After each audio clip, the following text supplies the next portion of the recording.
英語の遠心母音も実は全然唇を丸めてないんです。Hello everyone, welcome to the Lemon School channel. こんにちは、レモンスクールです。日本語のうは唇を丸めるのか丸めないのか第4回です。前回は中国語を参考にしてみましたけど、今日は英語を参考にしてみます。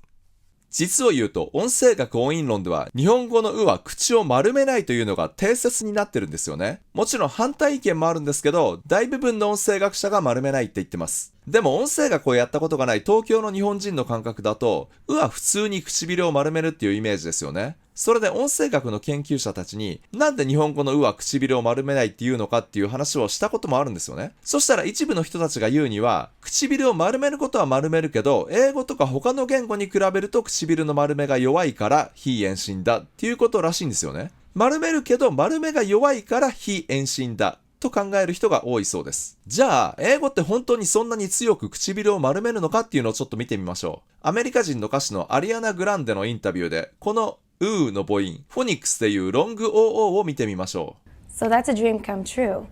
True. これは確かに唇丸めてますけど、そんなに強く丸めてるかっていうと、強くは丸めてないでしょうね。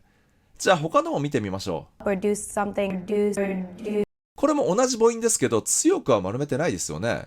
ほんの微妙に丸めてる程度ですよね。あとロング U。Music. これに関してはもう丸めてないに等しいでしょう。あとはアメリカ人の元世界ランキング1位のテニスプレーヤー、アンディ・ロディック選手を見てみましょう。I hope you all do too. これも丸めてないですよね。唇の端っこの口角を全く狭めてないですからね。あとは、I'm not good at choosing. これも口角を全く狭めてないですよね。あと教科書では遠心の母音って書いてある他の英語の母音も見てみましょう。この O の母音、フォニックスでいうロング O です。これも W があるはずですからね。丸めるはずなんですけど、I don't know. I don't know. 丸めてないですよね。もう一つ、このラックスの方のフォニックスでいうショート OO ってよく言われる母音です。これも音声学では丸めは弱いけど唇を丸める母音、遠心母音っていうカテゴリーに入ってます。If I look young. これももう実際には全く唇動かしてないですよね。もう一つ、ロディック選手のを見てみましょI'm not good at choosing. う。同じように全く丸めてないですよね。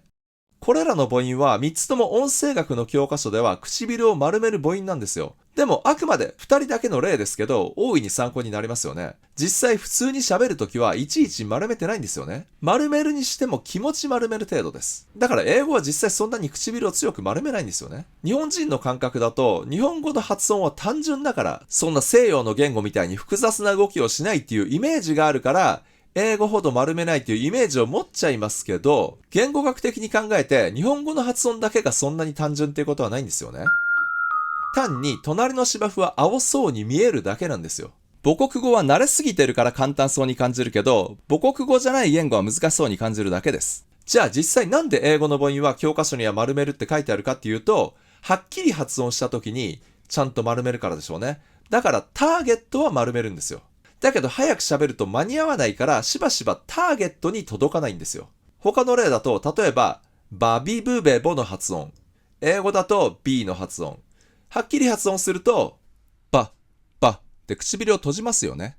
だから唇を閉鎖するから閉鎖音って言うんです。でも実際喋るときは日本語でも英語でもよく部分的に唇が開いてたりするんですよ。完全に閉じてないことがよくあるんですよ。じゃあ実際には完全に閉鎖しないから閉鎖音じゃなくて摩擦音なのかっていうと、やっぱりそれは違いますよね。ターゲットはあくまでも唇を閉鎖することですから、閉鎖音って言った方がしっくりきますよね。ただ早く喋ると間に合わないからターゲットに届かないから摩擦音っぽくなることもあるっていうことです。こういうのをよく弱化って言うんですよ。だから日本語と英語とかみたいに複数の言語を比べるときはちゃんと基準を合わせないといけないですよね。ただ実際はそれぞれの母語話者によって視点が違ったりとか条件が違ったりとかするからなかなか基準を合わせるっていうのは難しいんですけどね。できるだけ合わせた方がいいですよね。だからはっきり発音したときターゲットは何かで比べるのが一番わかりやすいでしょう。じゃあはっきり発音した時の日本語のう、ターゲットは唇を丸めることか丸めないことか、ちょっと皆さんで考えてみておいてください。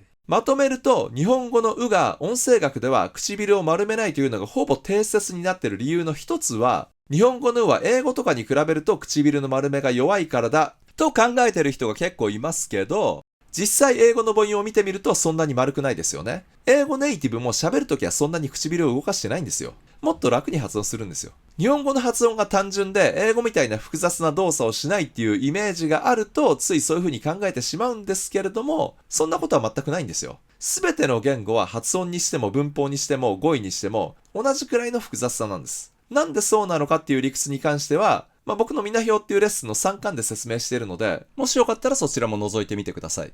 You can actually pronounce all English vowels without rounding your lips. English pronunciation is no more complex than Japanese pronunciation. この動画がちょっとでも面白いと思っていただけたら、いいねを押してチャンネル登録よろしくお願いします。